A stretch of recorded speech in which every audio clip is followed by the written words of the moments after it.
Soy Luo Yao de la revista China Hoy y este es el podcast de Gobernanza, un podcast que explora el pasado, el presente y el futuro de la gobernanza en China mientras trabaja para alcanzar sus objetivos de desarrollo y encontrar su lugar en la comunidad global. Hace 80 años, las potencias del eje, lideradas por Alemania, Japón e Italia, se rindieron tras una campaña de imperialismo fascista que costó al mundo alrededor de 80 millones de vidas. Para China, la rendición puso fin a 14 años de invasión, subyugación y violencia despiadada. También significó la victoria de China en su guerra de resistencia contra la agresión japonesa y más ampliamente su triunfo como uno de los principales miembros de los aliados en la Segunda Guerra Mundial, conocida en China como la Guerra Antifascista Mundial. China celebró un gran acto conmemorativo por el 80º aniversario de la victoria en la Guerra de Resistencia del pueblo chino contra la agresión japonesa y la Guerra Antifascista Mundial en Beijing el 3 de septiembre. El presidente Xi Jinping dijo durante la ceremonia: "La guerra de resistencia del pueblo chino contra la agresión japonesa fue una parte importante de la guerra antifascista mundial. Con enormes sacrificios nacionales, el pueblo chino realizó contribuciones fundamentales para salvar la civilización humana y salvaguardar la paz mundial".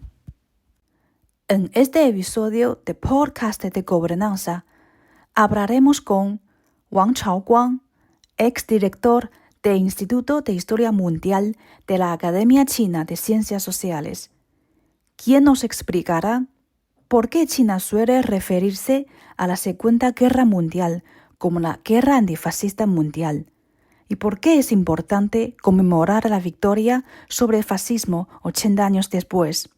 También conversaremos con Luis González, secretario general de la Federación de América Latina y el Caribe de Amistad con la República Popular China, quien nos compartirá el valor de esta victoria desde su perspectiva.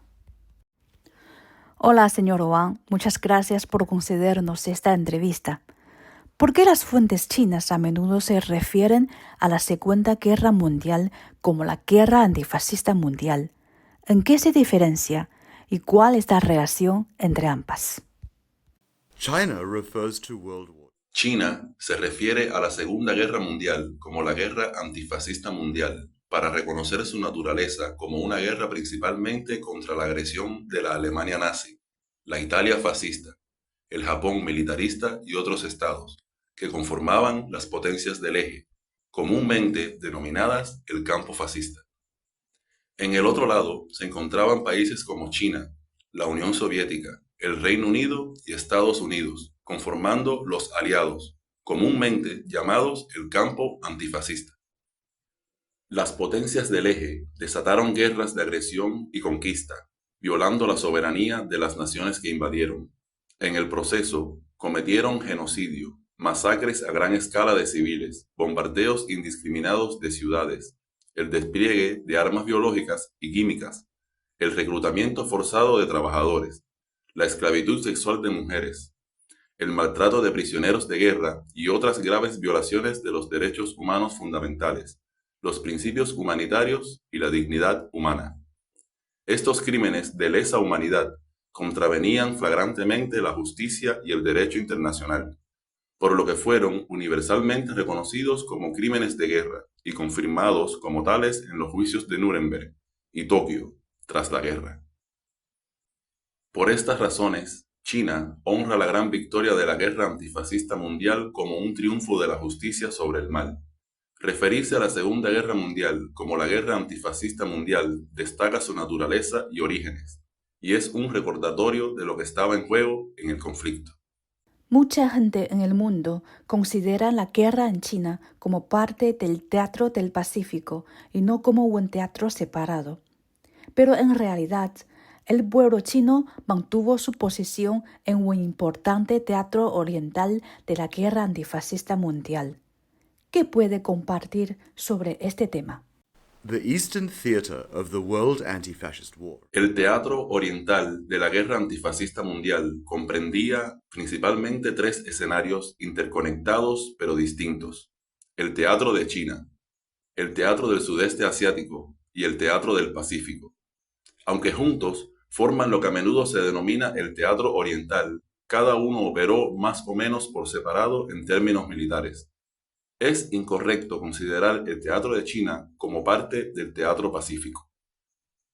China fue el primer país en resistir la agresión fascista a partir de 1931. En otras palabras, China fue la primera en reconocer la amenaza global que representaba la expansión fascista y en oponerse a la agresión fascista. La resistencia de China duró más tiempo, de 1931 a 1945. Durante estos 14 años, China detuvo el avance de un gran número de tropas japonesas y movilizó enormes recursos militares, económicos y sociales, que de otro modo podrían haber sido desplegados en otros lugares. Las fuerzas de China destruyeron un gran número de tropas japonesas. Al hacerlo, China sufrió enormes bajas y pérdidas. El país también envió unidades expedicionarias al extranjero para luchar junto a las fuerzas aliadas y les proporcionó apoyo militar y económico. China apoyó los movimientos independentistas de los pueblos colonizados, con lo cual realizó una contribución vital a la ola de descolonización de posguerra y al surgimiento de nuevos estados independientes. Por ejemplo, Corea estableció un gobierno provisional en Shanghái en 1919 para resistir el dominio colonial japonés. Tras la invasión japonesa de China, este fue trasladado a Chongqing, en el suroeste. China desempeñó un papel clave en la configuración del orden internacional de posguerra con las Naciones Unidas como núcleo, al convertirse en miembro fundador de la ONU y en miembro permanente del Consejo de Seguridad. El estatus de China dentro de los aliados antifascistas y su contribución a los mismos fueron plenamente reconocidos y destacados en aquel momento.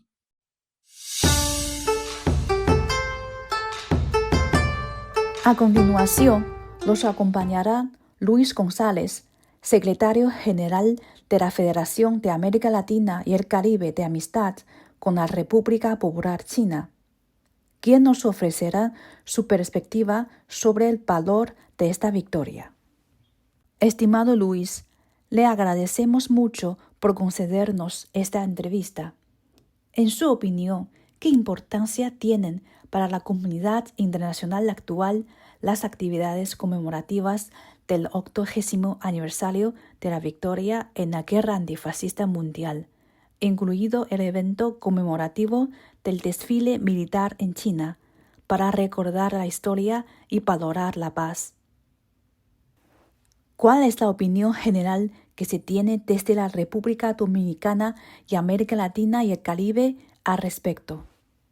Bien, primero reitero las gracias por la invitación, por permitirme comunicarme con ustedes, con el mundo a través de estas importantes revistas. Con respecto al otro acontecimiento, porque estuvo vinculado, que fue ya lo del 3 de septiembre, el desfile militar para conmemorar 80 años de la victoria de China sobre Japón, sobre el fascismo en general y de manera particular el de Japón contra China, que hubo dos guerras, pero la segunda a partir del 1 de julio, del 7 de julio de 1937, que yo siempre digo que ahí fue que comenzó realmente la Segunda Guerra Mundial.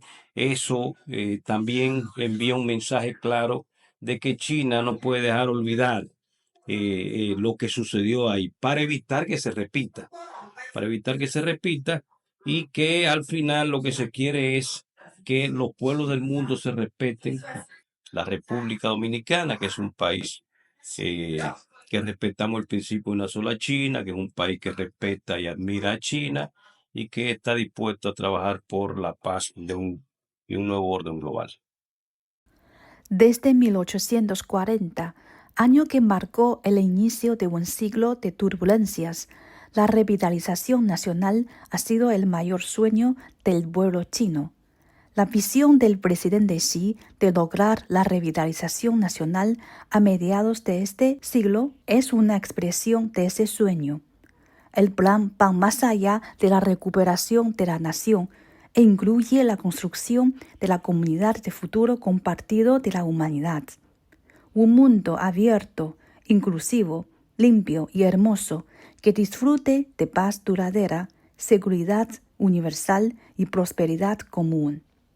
Su posición como centro principal y como el campo de batalla más prolongado en la guerra antifascista mundial, así como su papel central en la formación de las Naciones Unidas, han forjado en China una fuerte determinación de fomentar un compromiso global para evitar los errores del pasado.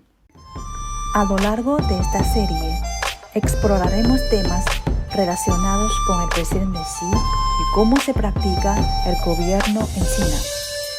Para mantenerse al día con los podcasts, visite el sitio web de China Hoy, chinahoy.com.cn.